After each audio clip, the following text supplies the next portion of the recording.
आज की क्लास में विद्युत मोटर का क्रियाविधि के बारे में जानेंगे। ठीक है, अब देखिए अगले क्लास में जो है विद्युत मोटर का सिद्धांत तक हम लोग चर्चा कर लिए थे, तो आज हम लोग उसका क्रियाविधि करेंगे। ठीक है, तो देखिए विद्युत मोटर का क्रियाविधि, ये डायग्राम है, इसका पहले डिफिनीशन देखिए क्या है। क्रियाविधि में पहला पॉइंट है विद्युत धारा बैटरी से चलकर ब्रूस एक्स से होते हुए कुंडली एबीसीडी में प्रवेश करती है तथा चालक ब्रूस वाई से होते हुए बैटरी के दूसरे टर्मिनल पर वापस भी आ जाती है। तो कहने का मतलब क्या है कि देखिए ये जो है यहाँ से मतलब ये बैटरी है, ठीक है, ये बैटरी है, तो यहाँ से ये विद्युत धारा जा रहा है। वही बात है कि विद्युत धारा बैटरी से चलकर ब्रूस एक्स से होते हुए, ये एक्स ब्रूस है यहाँ पर, ठीक है, ये जो है ये एक्स ब्रूस है, तो ब्रूस एक्स से होते हुए कुंडली एबीसीडी ये कुंडली है, ठीक है, एबीसीडी जो है ये कुंडली है में प्रवेश करती है। तो इसमें प्रवेश करती है, देखिए ए से बी की ओर जा रहा है, यूं आते जा रहा है, ये इधर आ गया, फिर यहाँ से आकर के यहाँ आ जाएगा, फिर है मतलब यहाँ से जो है ऐसे गुजरते गुजरते फिर यहाँ आ जाएगा। ठीक है, तो कुंडली एबीसीडी में प्रवेश करती है तो चालक ब्रूस वाई से होते हुए, तो चालक ब्रूस वाई से होते हुए जो यहाँ पर वाई है, इससे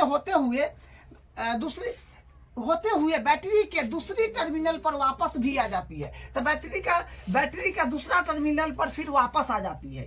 दूसरा टर्मिनल है, ये पहला टर्मिनल है, ठीक है। तो वाई से ब्रूस वाई से होते हुए चालक जो है ये यहाँ पर बैटरी के दूसरा टर्मिनल पर वापस आ जाती है। तो वही बात है, पहला विद्युत धारा बैटरी के चालक ब्रूस एक्स से होते हुए कुंडली एबीसीडी में प्रवेश करती है तथा चालक ब्रूस वाई से होते हुए बैटरी के दूसरे टर्मिनल पर वापस भी आ जाती है, यहाँ पर आ जाती है, फिर यहाँ जाते जाते फिर एबीसीडी कुंडली से होते हुए यहाँ पर जो है बैटरी के दूसरा टर्मिनल पर वापस आ जाती है। दूसरा पॉइंट देखिए क्या है, एबी में विद्युत धारा की दिशा ए से बी की ओर तथा भुजा सीडी में सी से डी की ओर है।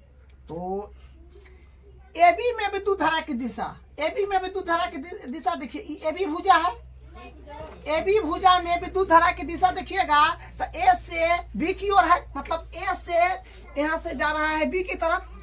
वही बात है, भुजा एबी में विद्युत धारा की दिशा ए से बी की ओर है, तो एबी में विद्युत धारा की दिशा ए से बी की ओर है तथा भुजा सीडी में, ये सीडी भुजा है, तो इसमें देखिए सीडी भुजा में सी से डी की ओर है, तो देखिए सी से डी की ओर आ रहा है, सी से डी की ओर आ रहा है, तो तथा भुजा सीडी में सी से डी की ओर है। तो वही बात है कि एबी भुजा में विद्युत धारा की दिशा ए से बी की ओर है और सीडी भुजा में विद्युत धारा की दिशा सी से डी की ओर है। वही दूसरा पॉइंट है, ठीक है, मतलब इसमें जो जो काम हुआ है, कैसे काम करता है, वही यहाँ पर जो है लिखा हुआ है। तीसरा पॉइंट देखिए, फ्लेमिंग का वाम हस्त का नियम लगाने पर हम यह पाते हैं कि भुजा एबी पर बल की दिशा नीचे की ओर है तथा भुजा सीडी पर बल की दिशा ऊपर की ओर है।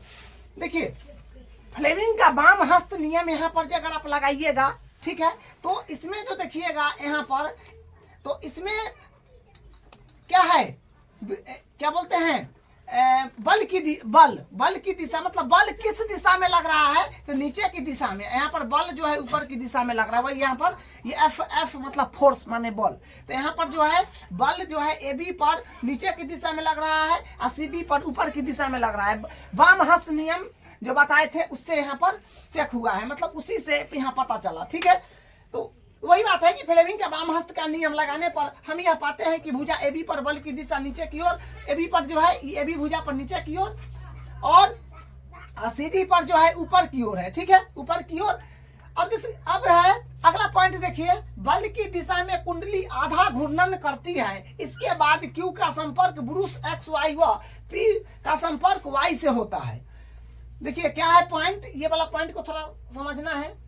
बल की दिशा में कुंडली आधा घूर्णन करती है, ये बल की दिशा में जो है इसका बल इस तरफ है, इसका बल उस तरफ है, तो कहने का मतलब ये है कि यूं घूमेगा, मतलब आधा ही घूमेगा, पूरा नहीं घूमेगा, ऐसे जो है ऐसे घूमेगा आधा, ठीक है, ये जो है आधा घूमेगा बल की दिशा में, तो इसका बल इस तरफ है, इसका बल ऊपर है, तो ऐसे घुमाना होगा, तो मतलब ये मोटर ऐसे घूमेगा, ठीक है। तो वही बात है कि फिर बल की दिशा में कुंडली आधा घूर्णन करती है, इसके बाद क्यू का संपर्क ब्रूस एक्स से व पी का संपर्क वाई से होता है। आधा जब घूम जाता है तो इसका संपर्क बदल जाता है। देखिए फिगर दोबारा यहाँ पर बना है। देखिए अब क्या हुआ, जब आधा घूमा तो देखिए क्या हुआ, मतलब ये घूम गया, यूं हो गया। तो अब क्या हुआ, इधर वाला भाग इधर चलाएगा, इधर वाला भाग इधर चलाएगा। तो ये दूसरा फिगर, तो इधर था CD इस तरफ आ गया, इधर था AB इस तरफ आ गया, आधा घूम गया, ठीक है। और यहाँ पर भी सब बदल गया, X Y जो है वो तो एडिटेज है, लेकिन यहाँ पर जो है ये जो यहाँ पर देखिए X पर P था और Y पर Q था, तो यहाँ पर X पर Q हो गया, Y पर P हो गया था। फिर अब आधा उखने घुमा था, अब इस चेंज होने के कारण यहाँ पर फिर आधा और घूम जाएगा, था आधा आधा पूरा हो गया, तो पूरा चक्कर। तो इसी तरह से मतलब जो है मोटर यूं घूमता है, मतलब क्या मतलब इस तरह से जो है चक्कर जो पूरा गोल लगाता है, इसी के कारण लगाता है। वही बात है कि बल की दिशा में कुंडली आधा घूर्णन करती है, इसके बाद Q का संपर्क पुरुष X से व P का संपर्क Y से होता है, जिससे कुंडली के धारा की दिशा उलट जाती है।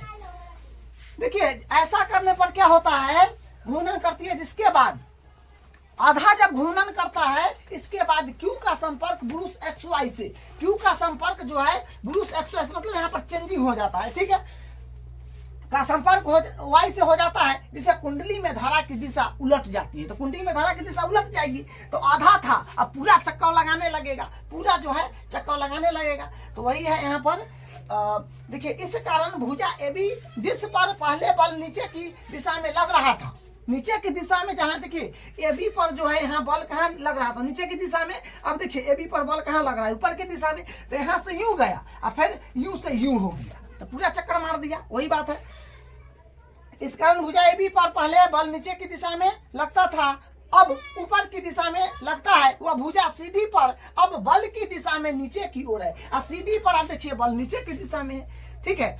आपको पता है ना बल किस दिशा में लगता है, वो कैसे चेक करते हैं, ये क्या बोलते हैं, वाम हस्त नियम में क्या होता है कि ये तर्जनी, माध्यमा और अंगूठा को इस प्रकार फैलाना है कि तीनों 90 डिग्री पर हो, और इसको चुंबकीय क्षेत्र में रखना है, इसको विद्युत धारा की दिशा में रखना है। तो ये जो है अंगूठा बताएगा कि बल किस दिशा में लगता है, तो उसी से यहाँ पर चेक किया गया है, ठीक है, अभी चेक कर सकते हैं। तो इस कारण भुजा AB जिस पर पहले बल नीचे की दिशा में लग रहा था, अब ऊपर की दिशा में लग रहा है, तो भुजा CD पर अब बल की दिशा नीचे की ओर है। तो वही बात है, वहां पर आधा हुआ, ऐसे आधा हुआ, अब यहाँ से पूरा मतलब एकदम चक्कर जो है पूरा चक्कर मारने लगा। तो इस तरह से जो है पंखा नचता है, कोई मतलब जो भी मोटर सिस्टम है, मोटर जिसमें लगा हुआ है उसी तरह काम करता है। अब देखिए, अतः कुंडली तथा धुरी उसी दिशा में आधा घूर्ण और पूरा घूर्ण कर लेती है, उसी दिशा में आधा घूर्ण और पूरा घूर्ण कर लेती है, ठीक है। प्रत्येक आधे घूर्णन के पश्चात विद्युत धारा के उत्क्रमित होने का क्रम दोहराता रहता है, जिसके फलस्वरूप कुंडली तथा धुरी का निरंतर घूमना रहता है, मतलब वो दोहराते रहता है ताकि वो निरंतर वो घूमते रहे, ठीक है। वही बात है कि प्रत्येक आधे घूर्णन के पश्चात विद्युत धारा के उत्क्रमित होने का क्रम दोहराता रहता है, जिसके फलस्वरूप कुंडली तथा धुरी का निरंतर घूर्णन होता है। उसके बाद देखिए, अब देखिए इसका उपयोग कुछ समझ लेते हैं। देखिए व्यावसायिक मोटरों में विद्युत धारा की शक्ति में वृद्धि करने के लिए, अगला पॉइंट है व्यावसायिक मोटरों में विद्युत मोटर की शक्ति में वृद्धि करने के लिए। तो देखिए, पहला, अस्थायी चुंबक के स्थान पर विद्युत चुंबकों का प्रयोग किया जाता है, अस्थायी चुंबक के स्थान पर विद्युत चुंबक का प्रयोग किया जाता है। दूसरा में विद्युत धारावाही कुंडली में फेरों की संख्या अधिक होती है। दूसरा क्या है कि विद्युत धारावाही कुंडली, जो विद्युत धारावाही कुंडली है उसमें फेरों की संख्या अत्यधिक होती है। तथा तीसरा में कुंडली नर्म लोहे क्रोड पर लपटी होती है।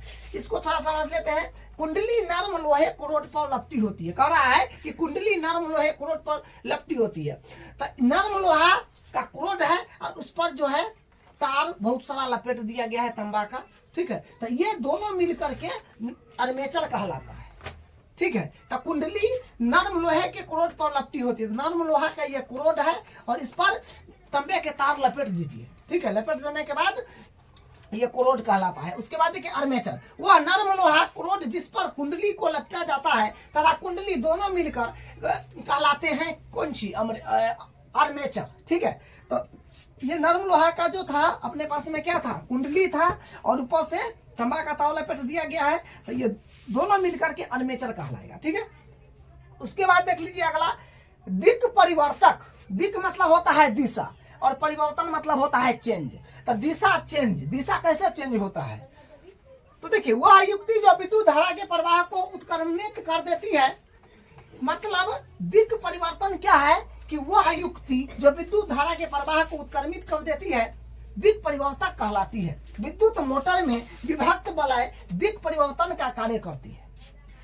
देखिए क्या है कि दिक् परिवर्तन कहलाती है, लेकिन विद्युत मोटर में विभक्त बलय, जो विद्युत मोटर में विभक्त बलय होगा वो परिवर्तन का कार्य करती है। उसके बाद जो है इम्पोर्टेंट चीज उसको थोड़ा देखिए, क्या है विद्युत मोटर का उपयोग। विद्युत मोटर का उपयोग जो है कहाँ कहाँ होता है? तो देखिए पहला हो गया विद्युत पंखा में, उसके बाद रेफ्रिजरेटरों में, उसके बाद विद्युत उसका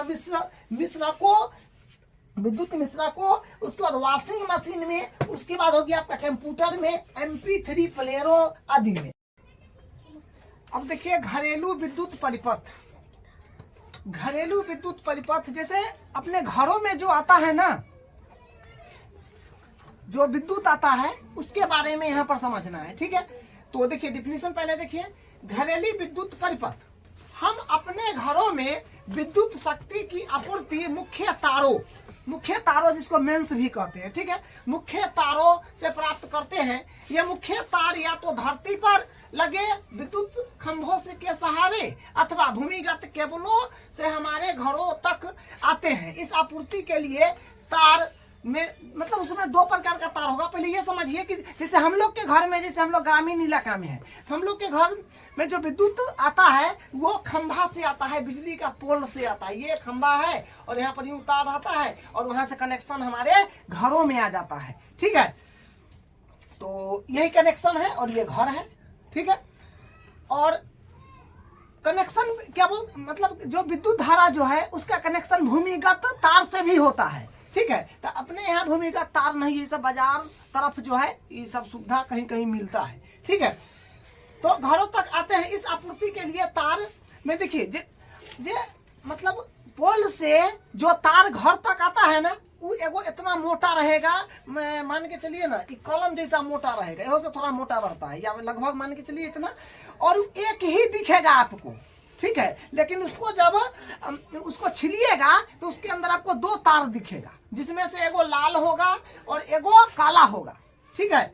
तो वही है कि विद्युत में जो लाल तार होता है वो धनात्मक होता है, सबसे ज्यादा मतलब करंट मान के चलिए तो वही से आता है, मतलब वही तार करंट देता है, ठीक है, जिसको गर्म बोलते हैं, वो ठंडा बोलते हैं। तो ये कि विद्युत मय तार अथवा धनात्मक तार, जिसको लाल आवरण कहते हैं, ठीक है, तो उसी से करंट आता है। और दूसरा जो होता है उदासीन तार, जो काला वाला होता है, वो ऋणात्मक यानी काला आवरण, ठीक है। ये तो खंभा हो गया। जो ये देखिए आपका ये मतलब काला जो है ब्लू मार्कर से जो दिखाया गया है वो तार जो है ये उदासीन तार, जिसको निम्न तार बोलेंगे, यानी काला आवरण वाला ये है, ठीक है।